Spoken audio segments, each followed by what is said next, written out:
What up, it's Time 1822 back with another AEW Dynamite review. Now, before I get to this review, I want to say thanks to everybody who did hit the like button on my Monday Night Raw review. And let's do the same thing on this AEW Dynamite review. I will be looking once the video is uploaded. But I do appreciate everybody who watched my videos and also comment. But I just need y'all to hit that like button. It will definitely help grow the channel. So, let's talk about Dynamite, shall we? Now, we have Tony Schiavone out there because he's getting ready for the contract signing between MJF and Kenny Omega. He's wondering what is going on with this pyro keep going off. He sold it pretty well. It's the return of Chris Jericho. The news broke earlier in the day, and the fans, you can see it was a shot on their face. They did not see Jericho coming back to AEW. They did sing the Judas song as expected. Got a nice reaction from his hometown. Now, Jericho kept it short and sweet. I am home. That's all you need from Chris Jericho. Let this whole thing with Chris Jericho being back in AEW be a mystery. What will be Chris Jericho's first program? What will be his first pay-per-view match? Is he going to be a heel or a babyface? Now, the last time Jericho was on AEW TV, I saw it on him. A lot of fans saw it on him. And I felt like he didn't bring anything else to the table for AEW. But we got a much-needed break. And him giving us a break should do better for the both of us. And I hope that Chris Jericho can reinvent himself like he's done in the past. Jericho and W, I can see it someday. But Jericho still feel like I got a lot of left in the tank to get AEW. And I hope he deliver on his part. Now, we have a brawl between Jon Moxley and Will Ospreay, which I did like to build up this feud. Also, Will Ospreay action with Pat, so it made total sense. But then we finally get to the contract signing between Kenny Omega and MJF. And I really enjoyed this right here. And I love the tagline of the God of professional wrestling versus the devil MJF. And Kenny Omega really been standing out in these segments with Maxwell Jacob Freeman. Speedball gets involved because Speedball and Omega are friends. And Omega would love to give Speedball an opportunity at the World Championship. And Speedball challenged MJF to a match during the main event. And I really like what Tony kind of doing with Speedball and Kevin Knight. Because at the end of the day, the Trio Division don't mean nothing. So he having both guys do things on their own, preparing for future stuff going on down the line. So this Dynamite, for the first 25 minutes, was not about matches, which I really appreciate. Change up the formula for your show. And I really enjoyed how this show started off in the first half hour. Now, we finally get to the first match of the night, which is The Man versus Kenny Omega, Brody King, and Jack Perry. And this was a good match. And you had a good mixture of everything. You had your powerhouses and had a bunch of guys who do all the cool, high-flying moves. And as I watched this match, I said to myself, please do Kenny Omega versus Ricochet in AEW, because they were the best part about this match. The babyface trios get the win.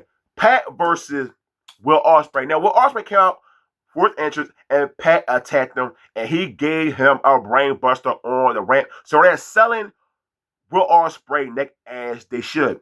We get to the match. It was a good match. Will Ospreay, you could definitely tell he is modifying his style after coming off neck surgery, which is a good thing. Will Ospreay is tremendous in-ring wrestler, but sometimes you just got to turn down a notch.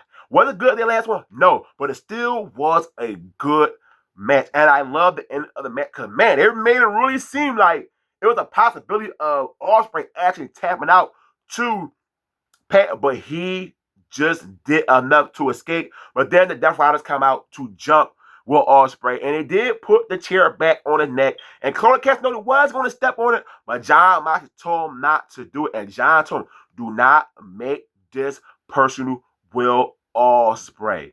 I really love how Jon Moxley came off in the segment, because he could have let them take his ass out, but he said, you know what? I'm not going to let it happen because we got a match at AEW Dynasty. Now, I'm not sure is the belt on the line for this match. If it is, please correct me, because I have no idea that I hear anything about this being for the Continental Championship. But after Jon Moxley said it doesn't tell you this is not going to be a one-off. It's going to at least be a 2 pay-per-view match program, and I bet at Double or Nothing it's going to be a hardcore match, and I cannot wait, because we don't see those type of matches from Will Ospreay in AEW. So we have a trios women's match between Triangle Magnus versus Mina Shirakawa and the Brawling Birds. Now, these ladies, they were put in a tough spot. The crowd was very cold for this match. It was okay.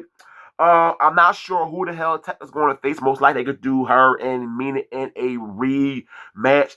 But the Brawling Birds do get the victory. I do like Wester and Jamie Hayter together. I'm not sure are they going to have them face Megan Bang and Lena Cross at Dynasty for the women's championship belts. But if I was Tony Khan, I would definitely do that right there. But I'm not sure, is this the right time to have the Brawling Birds lose their first match since getting together? But we will see what's going to take place at Dynasty with the women tag team championships. So we have Darby Allin come out. Now, LJF been having a Don Callis fan members attacking, which they did on Collision.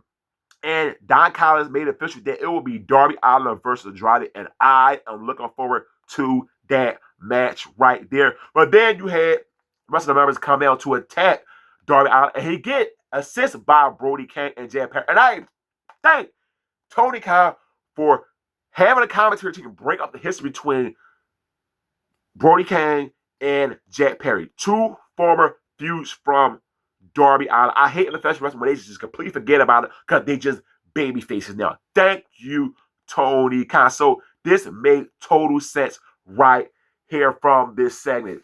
Now, we get to the main event, MJF versus Mike Speedball with Kenny Omega on commentary, and this was a damn good match between MJF and Speedball. Speedball built on a roll in AEW. MJF continued to be one of the best wrestlers in the world, and it made me laugh that at one point people were like, MJF could not go in the ring. MJF always been a good wrestler, but I'm happy a lot of people don't say that dumb shit anymore because I never understood the takes about MJF not being a very good in-ring worker. But MJF gets the win in this match.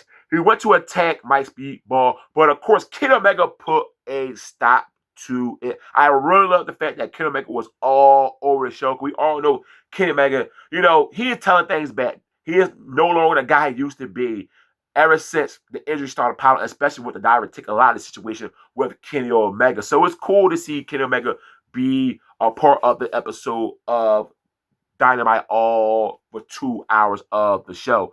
I really like how they build up these angles to get us ready for the next pay-per-view. This was a good show from AEW. The only weakest part of the only weakest part of the night was just the women's match. But the match was good outside of that, and I like the segment they did for tonight. So if you watch AEW Dynamite like me, give me your thoughts on the show. Negative, positive, I spy in the comments per usual. Hit the like button on the video. As always, don't forget, hit the subscribe button. I'm out. Peace.